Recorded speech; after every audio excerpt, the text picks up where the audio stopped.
यकीन मानो वो जलसे के बाद आपके जो लीडर है, आपकी जो दीदी है, आपके जितने लोग बैठे हैं, इनको भी पता चल जाएगा कि यहां पर भी मुसलमानों का एक दादा है, मुसलमानों का एक भाई है, मुसलमानों का एक भाई है, मुसलमानों की एक आवाज है।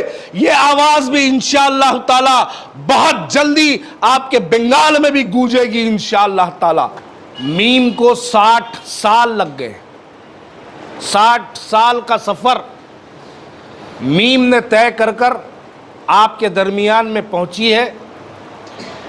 इस दौरान जो मुश्किलों का सामना, इस दौरान जो इल्ज़ामात का सामना, इस दौरान जो मुश्किलों का सामना करती हुई ये अवैसी ख़ानदान के लोग जो मुश्किलों का सामना करते हुए आगे बढ़े हैं, मैं उससे कुछ वक्त में आपको वाकिफ़ करवाऊंगा।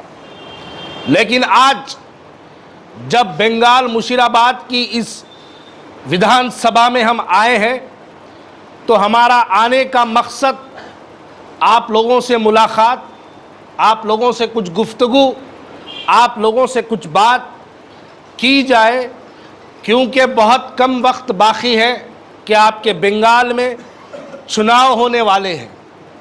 तो इस चुनाव में मीम पार्टी का क्या रवैया हो, किस विधानसभा में मीम पार्टी अपने उम्मीदवार को उतारे, उसका एक सर्वे किया जा रहा है और उस सर्वे को लेकर मैं आपके दरमियान में आया हूं। मजलिस इत्तेहादुल मुस्लिमीन, बैरिस्टर असदुद्दीन ओवैसी साहब, वो एक शख्सियत हैदराबाद से निकली और पहले महाराष्ट्र गए। महाराष्ट्र जाकर महाराष्ट्र में 2 एमएलए और फिर 1 साल बाद वहां से 1 एमपी को कामयाब करवाया।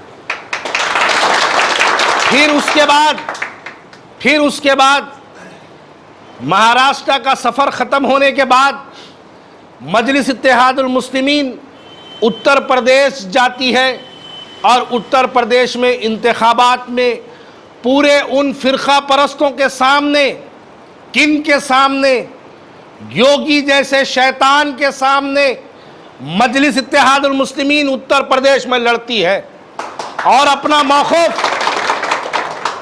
मौक़िफ़ उन तमाम को वाक़िफ़ करवाती है। भले ही शिकस्त हमको उत्तर प्रदेश में मिली, हार का सामना करना पड़ा, लेकिन एमआईएम के अज़ाइम कभी कमज़ोर नहीं पड़े। उसके बाद कुछ साल बाद फिर मीम पार्टी बिहार को जाती है। बिहार में 5 बिहारी मुसलमान को बिहार से उठाती है और विधानसभा में एमएलए बनाकर भिजाती है।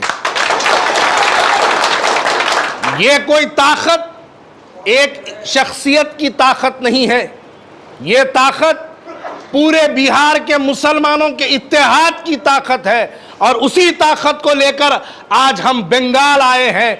बंगाल में कोई बैरिस्टर असदुद्दीन ओवैसी साहब इलेक्शन नहीं लड़ेंगे, ना ही हम लड़ेंगे, ना कोई हैदराबाद से आया हुआ आदमी कोई इलेक्शन लड़ेगा। अगर बंगाल में कोई इलेक्शन लड़ेगा तो वो बंगाली मुसलमान इलेक्शन लड़ेंगे। और कौन से मुसलमान लड़ेंगे? उन मुसलमान लड़ेंगे जो मुसलमानों की आवाज़ को दबाया जाता है। वो मुसलमान लड़ेंगे जो मुसलमानों को सीए एनआरसी के नाम पर गोलियां मारी गई, वो मुसलमान लड़ेंगे। वो मुसलमान लड़ेंगे जिनको मुशीराबाद डिस्ट्रिक्ट के अंदर यूनिवर्सिटी ना देने का मुतालबा करे, वो मुसलमान बंगाल से इलेक्शन लड़ेंगे। और वो मुसलमान लड़ेंगे जिनको पूरे बंगाल के अंदर पिछली तबके में रखा गया, वो मुसलमान आपके सामने इलेक्शन लड़ेंगे।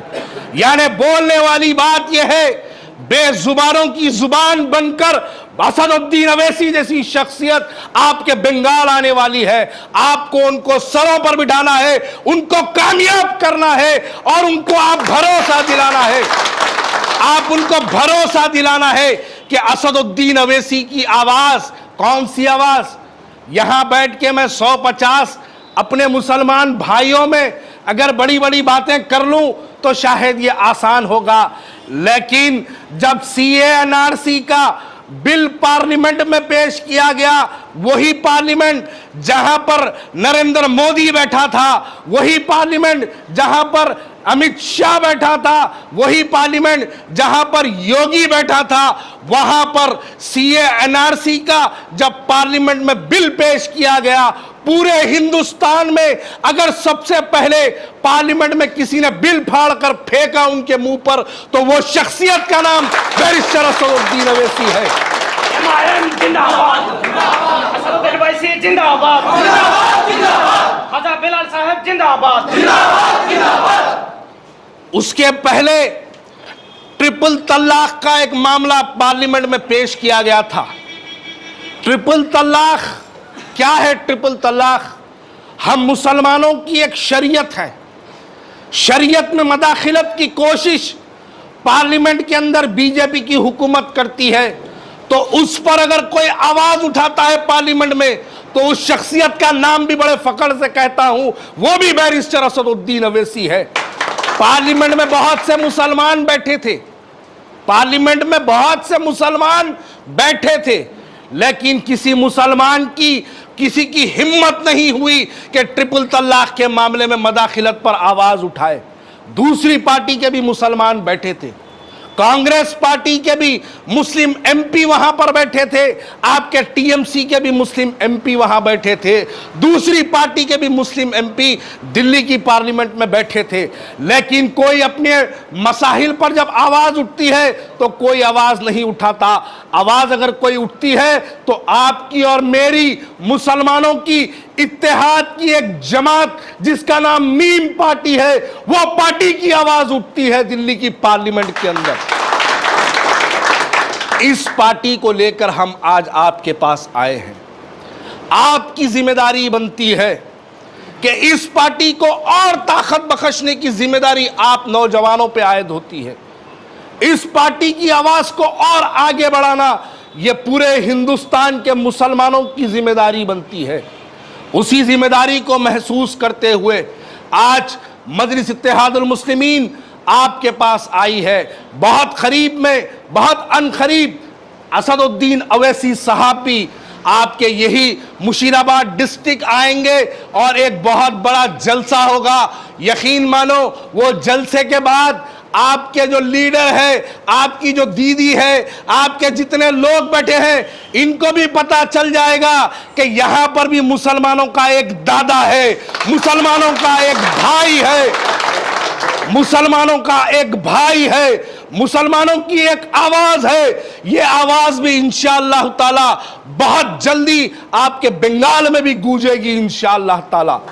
लेकिन इसके लिए हम तमाम मुसलमानों को मुत्तहिद होना पड़ेगा। क्या हम कांग्रेस से, आपने सीपीआई हो, कांग्रेस हो या टीएमसी हो, 70 साल आप लोगों ने इस पार्टी को वोट देते रहे। 70 साल तक कभी आपने टीएमसी के नाम पर दिया, कभी आपने सीपीआई के नाम पर दिया, कभी आपने कांग्रेस के नाम पर दिया, लेकिन 70 साल में आपको क्या मिला? अब वक्त है, मैं वाज़ेह तौर पे कहना चाहता हूं, हमने 70 साल इनको वोट दिया, लेकिन अब वक्त है हम ठहरेंगे और हम वोट लेंगे इंशाअल्लाह ताला। वो मौक़िफ़, वो आवाज़ हमारी आपके दरमियान में आई है, इसको और ताकत बख्शिए, इसको और बुलंद करिए। क्या हम इनके झंडे उठाने पैदा हुए? क्या हमारा दुनिया में आने का वजूद इन सियासी जमातों की गुलामी का हमारा वजूद था? अरे हम भी एक यानी मुजाहिदा कौम में हमारा नाम लिया जाता है।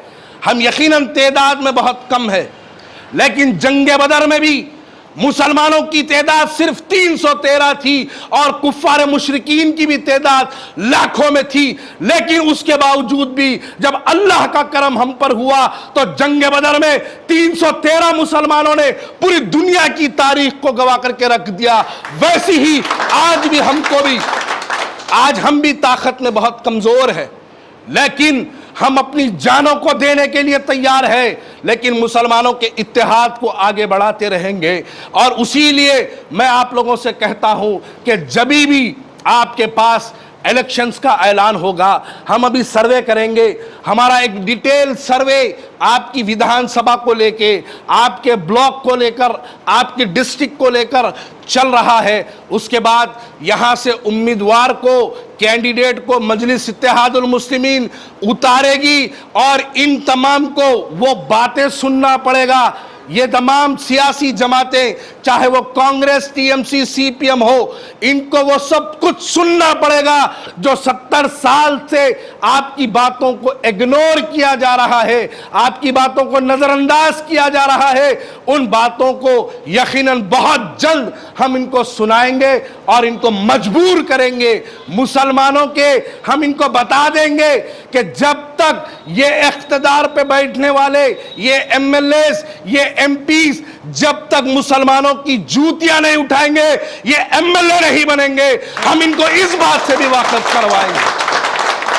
तो इसलिए आपको मुत्तहिद होना होगा और इस इलेक्शन में आपको मजलिस इत्तेहादुल मुस्लिमीन को, असदुद्दीन अवैसी साहब को, अकबरुद्दीन अवैसी की आवाज को आपको ताकत बख्शनी होगी और उनके इत्तेहाद के साथ लब्बैक कहते हुए उनकी ताकत को और आगे बढ़ाना है। और आपको अपने अज़ाइम, अपने मसाहिल, देखो हमने तो बहुत मुश्किलों का सामना कर लिया, हमने बहुत हालात का सामना कर लिया, लेकिन हमारे आने वाली नस्ल, जो आज हमारे छोटे बच्चे घरों में बैठे हैं, जिनकी उम्र 5 से 10 साल है, क्या हम भी वही बच्चों के हाथ में यही टीएमसी की गुलामी, यही कांग्रेस की गुलामी, यही सीपीएम की गुलामी, क्या हम ये छोड़ जाना चाहते हैं? या फिर हम ये चाहते हैं कि हमारा बच्चा भी एमएलए बने, हम चाहते हैं हमारा बच्चा भी एमपी बने, हम चाहते हैं